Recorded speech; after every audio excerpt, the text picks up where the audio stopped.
కాంట్రవర్సీని దాటుకొని బయటకు వచ్చాము అనేది మీ ద్వారా ప్రజలకు చెప్పాలనుకుంటున్నాము. Before that I would like to introduce doctor Narasimharao Neta గారు. He is are senior dermatologist who have 3 decades of experience. ప్రజెంట్గా ఆయన గవర్నమెంట్ కాలేజ్ ఆఫ్ నల్గొండలో డర్మటాలజీ డిపార్ట్మెంట్కి హెచ్ఓడిగా చేస్తున్నారు లాస్ట్ 1.5 year నుంచి. దానికి ముందు కూడా గాంధీ మెడికల్ కాలేజ్లో డివిఎల్ డిపార్ట్మెంట్కి హెచ్ఓడిగా సిన్స్ 2012 నుంచి చేశారు. ఆయన 30 ఏళ్ళ సర్వీస్లో ఎంతోమంది డర్మటాలజిస్ట్లకి ట్రైన్ చేయడం అనేది జరిగింది. అలాగే ఎన్ఎంసి ద్వారా ఎన్నో మెడికల్ కాలేజెస్కి ఇన్స్పెక్టర్గా వెళ్ళడము, డివిఎన్ ఎగ్జామ్స్ కండక్ట్ చేయడము, ఇలా ఎన్నో ఆయన చేసి వచ్చారు. ఆయన మాటల ద్వారానే మనం హెచ్కే గురించి అనేది తెలుసుకుందాం. Sir, very good morning all of you. I am very happy to be in front of you. I am Dr. G. Narasimha Neta, head of the department dermatology, GMC Nalgonda. Right now I am working there. I am happy to inform regarding the HK. For the last 4 months I have been with the association with the as a honorary director of that group. Being the government servant, I cannot be any part of it, but I am the advisor to that HK group.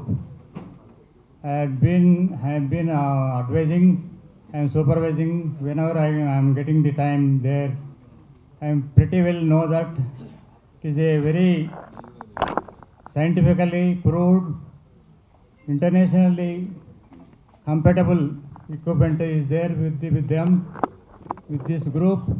They are having the 15 member of the qualified dermatologists, dermatosurgeons and plastic surgeons are there, and maxillofacial surgeons are also available with them.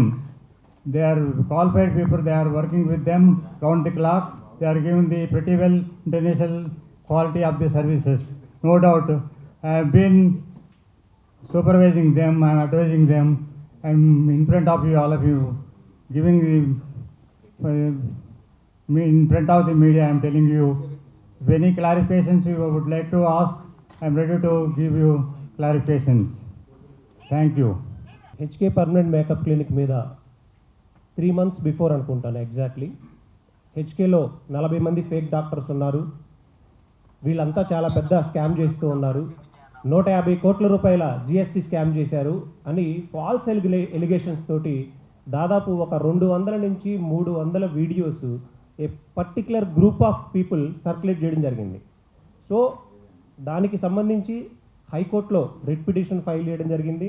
High court మేము submit చేసినటువంటి అన్ని documents క్లియర్గా verify చేసి ఇవన్నీ డిఫర్మేటరీ allegations మాత్రమే, there is no evidential ఉన్నటువంటి allegations కాదు అని డిక్లేర్ చేసి హెచ్కేకు ఉన్నటువంటి లైసెన్స్ ఏమేమి ఉన్నాయి, హెచ్కే ఫాలో అవుతున్న రూల్స్ అండ్ రెగ్యులేషన్స్ ఏంటి, ఏ యాక్ట్స్ ఫాలో అవుతుంది అనేది క్లియర్గా జడ్జిమెంట్లో రాసి ఉన్న అన్ని వీడియోలని కూడా డిలీట్ చేయమని, సస్పెండ్ చేయమని, రిమూవ్ చేయమని, ఫర్దర్గా ఎవరైతే సర్క్యులేట్ చేశారో క్రిమినల్ కాన్స్పిరసీ తోటి వారి మీద లీగల్గా యాక్షన్ తీసుకోమని తెలంగాణ స్టేట్ పోలీస్కి, డీజీపీ గారికి అండ్ స్టేషన్ హౌస్ ఆఫీసర్కి, సిపి గారికి డైరెక్షన్స్ ఇవ్వడం జరిగింది.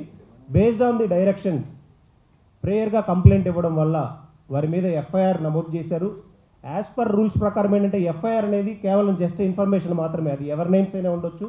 ఫైనల్గా ఏంటంటే ఛార్జ్ షీట్, దీనిలో వాళ్ళు పోలీస్ ఆఫీసర్, కన్సర్న్డ్ ఎస్హెచ్ఓ కానీ లేదా ఇన్వెస్టిగేషన్ ఆఫీసర్ కానీ దీని వెనకమాల ఎలా కుట్రపూరితంగా ప్లాన్ చేశారు అనేటువంటి క్రిమినల్ కాన్స్పిరసీతో ఇన్వెస్టిగేషన్ చేశారు.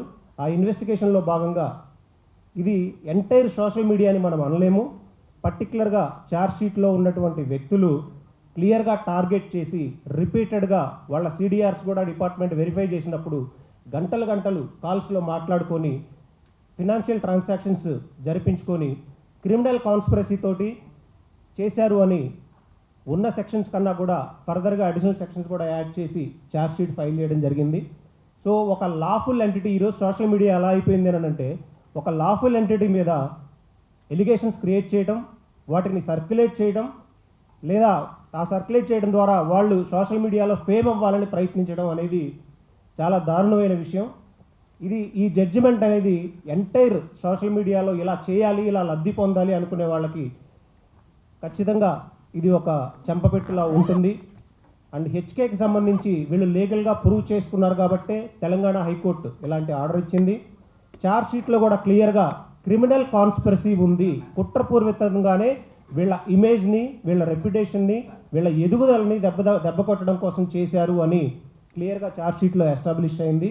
సో ఆ ఛార్జ్ షీట్ కాపీస్ కానీ ఫర్దర్గా హైకోర్టు ఆర్డర్స్ కానీ మీకు అన్నీ సర్క్యులేట్ అవుతాయి. దయచేసి నేను ఎంటైర్ ప్రెస్ అండ్ ఇక్కడ శాటిలైట్ అండ్ డిజిటల్ మీడియా అందరూ ఉన్నారు, ఎవరు కూడా ఇంటెన్షనల్గా మీకున్న ఎథిక్స్ని బట్టి చెయ్యరు. కానీ ఎవరైనా ఇంటెన్షనల్గా టార్గెట్ చేయాలని మాత్రమే ఇలాంటి ఒక లాఫుల్ ఎంటిటీస్ మీద టార్గెట్ చేస్తే ఇలాంటి ఆర్డర్ ఒకటి వస్తుంది, ఇలా ఛార్జెస్ అవుతాయి, ఛార్జ్ షీట్లో డెఫినెట్గా ప్రూవ్ అవుతుంది అని హెచ్కే వాళ్ళు లీగల్గా ప్రూవ్ చేసుకొని మళ్ళీ ఏం యాక్షన్ తీసుకున్నారని చెప్పాలని ప్రెస్ ముందుకు రావడం జరిగింది. ఫర్దర్గా ఇప్పటి వరకు జరిగిన డ్యామేజెస్కి సంబంధించి కూడా, అంటే ఈ 3 months డ్యూరేషన్లో ఫినాన్షియల్గా ఎంత డ్యామేజ్ అయితే జరిగిందో అవి కూడా రికవరీ చేయడానికి వాళ్ళ మీద సూట్స్ ఫైల్ చేయడం జరుగుతూ ఉంది. మీడియా మిత్రులందరికీ నమస్తే.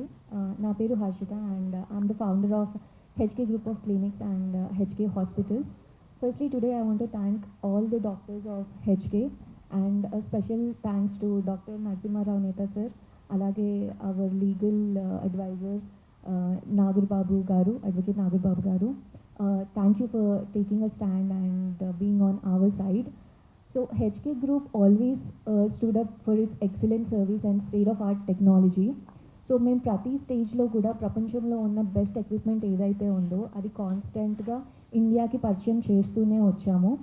సో పర్మనెంట్ మేకప్ అనే కాన్సెప్ట్ని హైదరాబాద్లో ఫస్ట్ ఇంట్రడ్యూస్ చేసింది హెచ్కే అండ్ ఈవెన్చువల్లీ అక్కడి నుంచి మేము కాస్మెటాలజీకి ఎప్పుడైతే ఎంటర్ అయ్యామో USA, కొరియా ఇలాంటి కంట్రీస్లో ఎంతో పాపులర్, ఎంతో ఫేమస్ అయిన ఆప్టిమస్, ఎవాల్వ్, మార్ఫియస్ 8 లాంటి చాలా అడ్వాన్స్డ్ టెక్నాలజీని ఇండియాకి ఇంట్రడ్యూస్ చేసిన అతి తక్కువ క్లినిక్స్లో హెచ్కే ఒకటి అని చెప్పొచ్చు. స్టార్టింగ్లోనే ఇంట్రడ్యూస్ చేసింది. సో చాలామంది కామన్ పీపుల్ దగ్గర నుంచి సెలబ్రిటీస్ వరకు వాళ్ళ ట్రాన్స్ఫర్మేషన్స్ అనేవి హెచ్కేకి వచ్చిన తర్వాత చాలామంది చూశారు. ఫస్ట్ ఎలా ఉన్నారు, తర్వాత ట్రాన్స్ఫర్మేషన్ తర్వాత ఎలా అయ్యారు అనేది. అలాగే హెచ్కేలో మేము యూజ్ చేసే కన్జ్యూమబుల్స్ కూడా ఏవైతే ఉన్నాయో ఇవన్నీ కూడా మేము చాలా వరకు కొరియా నుండి మా పేరుతోటే మ్యానుఫ్యాక్చర్ కంపెనీతోటే హెచ్కే గ్లోబ్ అనే పేరుతోటే మ్యానుఫ్యాక్చర్ చేయించుకొని ఇండియాకి ఇంపోర్ట్ చేసుకోవడానికి ఏవేవైతే లైసెన్సెస్ ఉండాలో లాఫుల్గా అన్ని ఆ లైసెన్సెస్ తో పాటు వాటిని ఇంపోర్ట్ చేసుకొని మేము ఇక్కడ ఇది యూజ్ చేస్తున్నాము. సో 15 members బోత్ సర్టిఫైడ్ డాక్టర్స్తో వరల్డ్ క్లాస్ టెక్నాలజీస్ని యూజ్ చేస్తూ చాలా తక్కువ టైంలో హైదరాబాద్లో పర్మనెంట్ మేకప్లో అలాగే తర్వాత కాస్మెటాలజీలో కూడా మేము నంబర్ 1 పొజిషన్కి వెళ్ళాము. అండ్ ఈ జర్నీలో ఇంపార్టెంట్ రోల్ ప్లే చేసిన మా టీం అందరికీ, మా డాక్టర్స్ అందరికీ thank you once again. Thank you.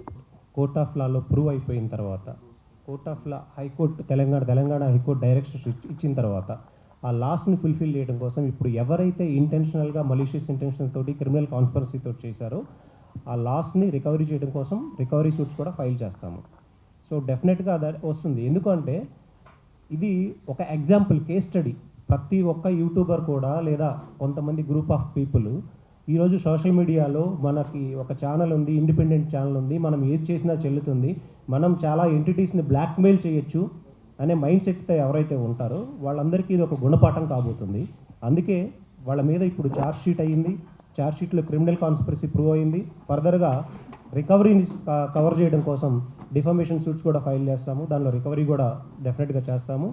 And high court directions కూడా ఫాలో అయ్యి అపాయింట్మెంట్ కోసం వెయిట్ చేసేటువంటి సిచ్యువేషన్స్, అలాంటి సిచ్యువేషన్స్ నుంచి ఈ సోషల్ మీడియాలో డిఫేమ్ చేసేస్తే, అంటే గ్రూప్ ఆఫ్ పీపుల్ ఎవరైతే ఉన్నారో డిఫేమ్ చేసేస్తే వాళ్ళు గెయిన్ అవ్వచ్చు, సోషల్ మీడియాలో ఫేమ్ అవ్వచ్చు. ఇప్పుడు ఈరోజు సిచ్యువేషన్స్ ఎలా అయిపోయినాయి అంటే ఒక కామన్ మ్యాన్ గురించి ఏదైనా జరిగితే మాట్లాడుతుంటే సోషల్ మీడియాలో హైలైట్ అవ్వడం లేదు, దాన్ని కవర్ కూడా చేయడం లేదు. అట్లాంటి సిచ్యువేషన్స్లో ఇలాంటి సోషల్ మీడియాలకి ఎవరైతే ఫేమ్ ఉందో వాళ్ళని టార్గెట్ చేసి ఒక లీగల్ శాంటిటీ ఏమీ లేకుండా ఇంటెన్షనల్గా టార్గెట్ చేయడం వల్ల గెయిన్ అవ్వాలనుకుంటున్నారు. సో ఈ ఆర్డర్స్, ఈ లీగల్ ప్రొసీడింగ్స్ అన్నీ కూడా డెఫినెట్గా ఫ్యూచర్లో ప్రతి ఒక్కరికి కూడా లీగల్ ఎంటిటీస్కి యూజ్ అవుతాయి. So before I answer that, so ఏదైతే మీరు అన్నారో ఇన్ఫ్లుయెన్సెస్ని యూజ్ చేసుకోవడము లేకపోతే సర్కిల్ని యూజ్ చేసుకోవడము కూడా, బికాజ్ ఇంతకుముందు వచ్చిన అలిగేషన్స్లో ఒకటి కూడా ఏమన్నారంటే ఇన్ఫ్లుయెన్సెస్ అందరూ వస్తున్నారు కాబట్టి ఫేమ్ వచ్చింది అని. So I want to say one thing, almost all ఇప్పుడు మనం ఒక 10 బ్రాండ్స్ తీసుకుంటే 10లో 8 బ్రాండ్స్ అన్నా ఏదో ఒక ఇన్ఫ్లుయెన్సర్తో ఏదో ఒక అది పాయింట్లో అది తప్పనట్లేదు, వస్తుంది. బట్ Yeah, ఎవరైనా so- నోన్ ఫేస్ కనపడితే ఇంకొక 10 మంది చూస్తారని చేస్తారు. సో హెచ్కే ఎందుకు స్టూడ్ అవుట్ అయింది అని అంటే ఇన్ఫ్లుయెన్సెస్ వచ్చారు అని అవ్వలేదు, ఆ ఇన్ఫ్లుయెన్సెస్ యొక్క ట్రాన్స్ఫర్మేషన్ పీపుల్ చూసారు. So that is like first main thing. And also ఏమీ ఎక్కువ అంటే ఇప్పుడు ఇదంతా అయ్యింది కాబట్టి తగ్గించాము అలా అని కాదు, బట్ ఇదంతా అయినప్పుడు మేము కొంచెం obviously your mental health would be disturb, చాలా ఇదవుతాయి. So I have taken some time so to get back to this thing, అంతా డైజెస్ట్ చేసుకొని okay how to come back now, because whatever has happen it was like too much to handle. So అదంతా తీసుకొని I think we're already back on track. So I'm even coming up with this series where I'm telling అసలు ఎందుకు, why did I get into this field, అసలు నాకు ఎందుకు ఇష్టము, how it happened, నేను ఏమేం చేశాను అనేది అంతా కూడా అక్కడ చెప్తున్నాము. So from now on it already started and hopefully you'll see more of HK. All the very best. చాలా మంది యంగ్ ఎంటర్ప్రెన్యూర్స్ కి మీరు అంటే ఒక నెగిటివ్, ఇంత పెద్ద నెగిటివ్ వచ్చి కూడా దాన్ని క్లియర్ చేసుకుంటూ పాజిటివ్గా మళ్ళీ మీడియా ముందుకు వచ్చారు. ఫస్ట్ ఆఫ్ ఆల్ కంగ్రాట్స్ దానికి. అండ్ అంటే ఇంత నెగిటివ్ వచ్చేటప్పుడు బేసిక్గా బయట నెగిటివ్ ఉండేటప్పుడు మన డాక్టర్స్ కూడా అది కొంచెం ఎఫెక్ట్ అవుతుంది. సో ఇలాంటి దాంట్లో మీరు చేస్తున్నారా ఇది? సో మీ డాక్టర్స్ మీకు ఎంతవరకు సపోర్ట్గా నిలిచారు? ఇప్పుడు కూడా ఒక 1 or 2 మెంబర్స్ వచ్చారు. సో ఎలా ఉండేది వాళ్ళతో? So అందుకే when I started this first thing I started with I want to thank all my doctors అని చెప్పేసి. సో వీళ్ళందరూ కూడా చాలా స్ట్రాంగ్గా ఉన్నారు, చాలా సపోర్ట్ ఇచ్చారు. అండ్ మిగతా వాళ్ళు రాలేకపోవడానికి రీజన్ ఏంటి అని అంటే వైజాగ్ నుంచి ఇప్పుడు డాక్టర్ హేమ అక్కడ డర్మటాలజిస్ట్ అని అక్కడ నుంచి రావాలి, విజయవాడలో ఉన్న డర్మటాలజిస్ట్ రాలేకపోయారు బికాజ్ అక్కడ క్లినిక్ ఆపరేషన్లో ఉంది కాబట్టి. So they have been like with us, they were always like మేము ఉన్నాము, వీఆర్ దేర్ ఫర్ యూ, మాకు తెలుసు ఇక్కడ ఏం జరుగుతుందో, because they are dermatologist and మేము డర్మటాలజీ చేసాం, మేము ఎక్కడన్నా ప్రాక్టీస్ చేయొచ్చు, ప్రాక్టీస్ చేయడంలో తప్పేం లేదు అని చెప్పేసి చాలా సపోర్ట్ ఇచ్చారు. డాక్టర్ షహీదా కానీ డాక్టర్ అపూర్వ కానీ like everyone, doctor Raj, doctor Apoorva, like everyone, doctor Lakshmi, they were all there. And in fact వాళ్ళ సపోర్ట్ ఉండడం వల్లనే probably it became like much easier for me, లేకపోతే ఇంకా చాలా ఇదయ్యేదేమో. But ya again, so once again here I want to thank all my doctors, all my team, because of them we're here again. కూడా మా డాక్టర్స్కి పాపం చాలామంది calls చేయడము, బెదిరింపు కాల్స్ రావడం కానివ్వండి, బ్లాక్మెయిల్స్ చేయడం కానివ్వండి, ఇట్లాంటివి కూడా చాలా ఇబ్బంది పెట్టారు వాళ్ళని కూడా. అవన్నీ కూడా తట్టుకొని హెచ్కే తోటి స్ట్రాంగ్గా నిలబడి మేమున్నాము, మనం ఎటువంటి అన్లాఫుల్ పని మనం చేయట్లేదు, మన ఎథిక్స్ మనం ఫాలో అవుతున్నాము అని చెప్పేసి మాతోటి మా డాక్టర్స్ అందరూ కూడా నించొని వచ్చారు. ప్రాబబ్లీ వాళ్ళ వల్లనే మేము ఇంత స్ట్రాంగ్గా మేము ఈరోజు మళ్ళీ బయటకు వచ్చి మీడియా ముందు ఈరోజు ఇలా కూర్చోడం అనేది జరుగుతుంది.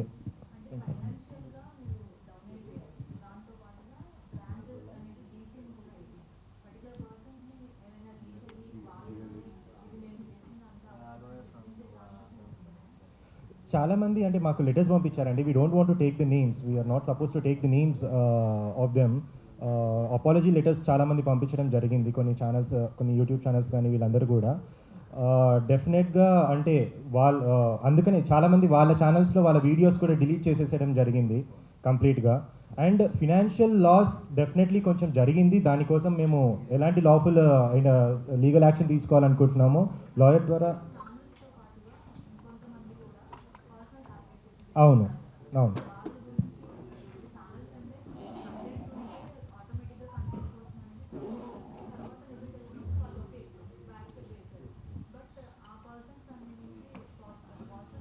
It is not the mistake of channels అండి.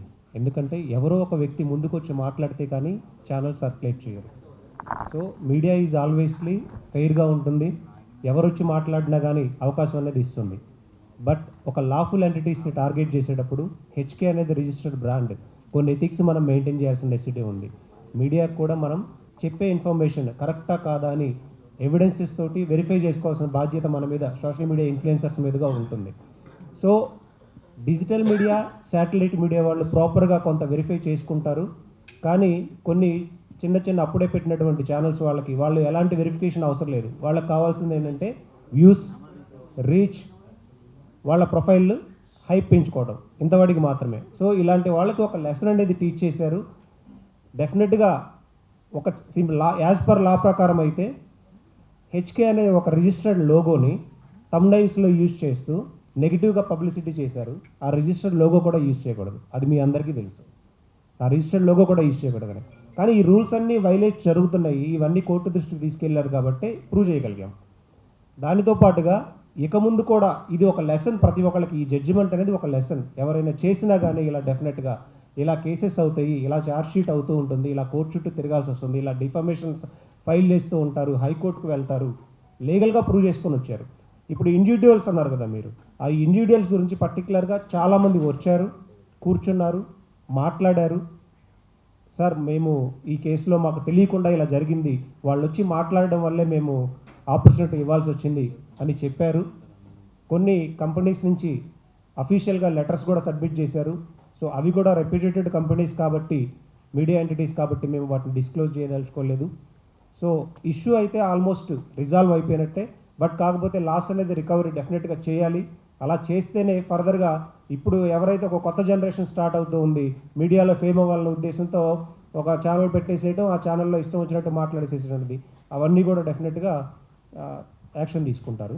And thanks to Telangana police అండి, చాలా క్విక్గా రెస్పాండ్ అయ్యారు. అండ్ తెలంగాణ హైకోర్టు కూడా దీన్ని పరిధిలోకి తీసుకొని, నాకు తెలిసి ఇలాంటి ఆర్డర్ ఇది 3rd ఆర్డర్ అనుకుంటా, ఇంతకుముందు ఆర్డర్స్ లేవు. డెఫినెట్గా లీగల్గా అయితే చాలా స్ట్రాంగ్గా ఉన్నారు. లాయర్ గారు congrats and first of all win the case. And అంటే మీరు ఒక కేసు యాక్సెప్ట్ చేసేటప్పుడు కొంచెం రీసెర్చ్ చేస్తుంటారు. సో అంటే ఇటువైపు నుండి అటువైపు నుండి, సో మీకు హెచ్కేలో ఫస్ట్ ఇది క్లీన్ అండ్ అని మీకు ఎలా అనిపించింది, ఎందుకు టేకప్ చేసుకున్నారు? అంత ఈజీగా ఒక లాఫుల్ ఎంటిటీ, ఏ లైసెన్సెస్ లేకుండా, ఏ డాక్టర్స్ లేకుండా, ఏ జిఎస్టీ పే చేయకుండా నడపరండి అఫీషియల్గా బోర్డు పెట్టి. ఈవెన్ చిన్న కమర్షియల్ షాపుకు కూడా వాళ్ళు షాప్ ఎస్టాబ్లిష్ చేసేటప్పుడు లేబర్ లైసెన్సెస్, వాళ్ళకి కావాల్సిన రిజిస్టర్డ్ ఎంటిటీ లైసెన్సెస్ ఇవన్నీ తీసుకుంటారు. మరి అంత చిన్న షాప్కే ఉన్నప్పుడు ఇన్ని బ్రాంచెస్ రన్ చేస్తా, ఒక హాస్పిటల్ ఎస్టాబ్లిష్ పెట్టుకొని, హాస్పిటల్ ఇంత సెటప్ పెట్టుకొని ఎలాంటి లైసెన్సెస్ లేకుండా ఎవరైనా నడపగలరా? With basic points, all the base ఒక లాఫుల్ ఫామ్కి కావాల్సిన లీగల్ రిక్వైర్మెంట్స్ అవన్నీ ఫుల్ఫిల్ చేసుకొని రన్ చేస్తారు. మనం వేగ్గా వచ్చేసి సోషల్ మీడియాలో 150 కోట్ల జిఎస్టీ స్కామ్ అన్నారు. జిఎస్టీ వాళ్ళు వచ్చారు హాస్పిటల్కి, ఇన్స్పెక్షన్ చేశారు, క్లీన్ చిట్ ఇచ్చారు, ఏం లేదని. Each and every account verify చేసుకున్నారు. అండ్ డిఎంఎండ్హెచ్ఓ వచ్చారు, వాళ్ళు వెరిఫై చేసుకున్నారు ఈచ్ అండ్ ఎవ్రీథింగ్. ఎక్కడ అంటే అధికారులకి అండ్ తెలంగాణ గవర్నమెంట్కి ఎవరికి కనపడింది ఒక పేపర్లో ఏదో చూపించేసేసి ఇది fake clinic, 40 members fake doctors, 150 కోట్ల జిఎస్టీ స్కాము, మన ఇష్టం వచ్చేటి తమ్నైల్స్ పెట్టుకోవచ్చు. ఇది ఒక లెసన్. డెఫినెట్గా లీగల్గానే మేము వెరిఫై చేసుకుంటాము, కోర్టు దృష్టిలో ఉంచుతాం. అండ్ చిన్న చిన్న ఫ్లాస్ ఏమన్నా ఉన్నా కానీ అవన్నీ రీజనబుల్గా ఉంటాయి. ప్రతి ఎంటిటీలో ఎక్కడో చోట జరుగుతూనే ఉంటాయి, అవన్నీ కూడా కన్సిడరబుల్లే. మేడం మీకు ఫస్ట్లో హెచ్కే హాస్పిటల్స్ అంటే ప్రతి చోట చాలా పాజిటివ్గా వీడియోస్ వైరల్ అయ్యాయి. ఇప్పుడు అంతే నెగిటివ్గా వైరల్ అవుతున్నాయి వీడియోస్ మీ గురించి. ఎందుకు వై టార్గెట్ హెచ్కే అంటే ఏం చెప్తారు మీరు? ఇది యాక్చువల్లీ ఆల్రెడీ ఆన్సర్ చేశారు సార్, బట్ మళ్ళీ I will say it again. ఒకటి ఏంటి అని అంటే, మేము కొంచెం అందరూ ఇంతకుముందు మేడం కూడా చెప్పినట్టు ఇన్ఫ్లుయెన్సర్స్ అందరూ కొంచెం ఎక్కువ అసోసియేట్ అయి ఉన్నారు. అండ్ ఏ వీడియోస్ పెట్టినా కొంచెం వైరల్ అవుతున్నాయి. సో ఇప్పుడు ఎలా ఉంది అని అంటే, ఎవరైనా కూడా ఏదైతే హాట్ టాపిక్ ఉందో దాని మీదే పెడతారు. ఎవరికన్నా వ్యూసే కావాలి, ఎవరికన్నా ఇదే కావాలి. సో ఆ థంబ్నెయిల్స్ పెట్టినా, అక్కడ ఏదో ఒకటి పెట్టినా, ఇప్పటిదాకా అది బాగా ట్రెండింగ్లో ఉంది కాబట్టి సో ఒకరు స్టార్ట్ చేశారు. అండ్ అలాగే సార్ చెప్పినట్టు ఛార్జ్ షీట్లో అవన్నీ క్లియర్గా వచ్చాయి. ఒక్కొక్కరి మిడిల్లో 200 to 300 కాల్స్ ఉన్నాయి. So 200 to 300 calls is not a small number. So అలా అదంతా వాళ్ళు కాన్స్పిరసీ లాగా చేసుకొని అండ్ కొంతమంది వ్యూస్ వస్తున్నాయని, కొంతమంది ప్రాపర్ ఇన్ఫర్మేషన్ లేకుండా, కొంతమంది కావాలని చేయాలని చెప్పేసి. సో జస్ట్ ఆ టైంకి ఐ ఫీల్ ఎవ్రీ పాయింట్లో ఏదో ఒకటి ట్రెండ్ అవుతూ ఉంటుంది సోషల్ మీడియాలో. మేము 2 months ట్రెండ్ అయ్యాం అంతే. అని దానికంటే కూడా చాలామంది సోషల్ మీడియా ఇన్ఫ్లుయెన్సర్స్ కానివ్వండి, చాలామంది సెలబ్రిటీస్ కానివ్వండి, ప్రత్యక్షంగా వాళ్ళ ట్రాన్స్ఫర్మేషన్స్ మీరు వాళ్ళ ఛానల్స్లోనే మీరు చూశారు. అంటే ఎప్పటి నుంచి మాతోటి అసోసియేట్ అయి ఉన్నారో స్టార్టింగ్ నుంచి ఇప్పటి వరకు కూడా వాళ్ళు కంటిన్యూస్గా మనం వీడియోస్ పెట్టడం కానివ్వండి, మా ఛానల్లో కానివ్వండి, వాళ్ళ ఛానల్లో కానివ్వండి, వాళ్ళ ట్రాన్స్ఫర్మేషన్స్ ప్రత్యేకంగా ప్రజలు చూశారు, చాలామంది చూశారు. దాని నుంచే హెచ్కేకి నేమ్ రావడం అనేది జరిగింది. అండ్ హెచ్కేలో జరిగే ట్రీట్మెంట్స్ ఏవైతే ఉన్నాయో మా యూఎస్పీ ఏంటి అని అంటే అండి, మా దగ్గర ఉండే ట్రీట్మెంట్స్ అన్నీ కూడా చాలా స్పెషల్ కైండ్ ఆఫ్ ట్రీట్మెంట్స్ ఉంటాయి. ఇప్పుడు స్కిన్ కేర్ ట్రీట్మెంట్స్లో మేము చాలా వరకు కన్జ్యూమబుల్స్ అన్నీ కూడా కొరియాలో మా బ్రాండ్ నేమ్ పైన మేము మ్యానుఫ్యాక్చర్ చేయించుకొని ప్రాపర్ లైసెన్స్ తోటి హైదరాబాద్కి ఇంపోర్ట్ చేసుకొని ఒక కస్టమైజ్డ్ స్కిన్ కేర్ ట్రీట్మెంట్, అంటే వాళ్ళ స్కిన్కి కావాల్సిన బేసిక్ న్యూట్రియంట్స్ కానివ్వండి, వైటమిన్స్ కానివ్వండి ప్రాపర్గా అందే విధంగా customize skin care treatment design చేసి మేము క్లయింట్స్కి ప్రొవైడ్ చేస్తున్నాం అనమాట. సో ఇలాంటి ట్రీట్మెంట్స్ చాలా ఎన్నో క్లినిక్స్లలో లేదు. This is very unique treatment that we're doing it. And దీనివల్లనే మాకు చాలా మంచి పేరు కూడా వచ్చింది మార్కెట్లో. చాలా తొందరగా మంచి పేరు రావడానికి కారణం ఇది కూడా వన్ ఆఫ్ ది రీజన్ అని చెప్పొచ్చు. సో ప్రాబబ్లీ అది కూడా కాంపిటీటర్స్కి వన్ ఆఫ్ ది రీజన్ అవ్వచ్చు అనుకుంటా.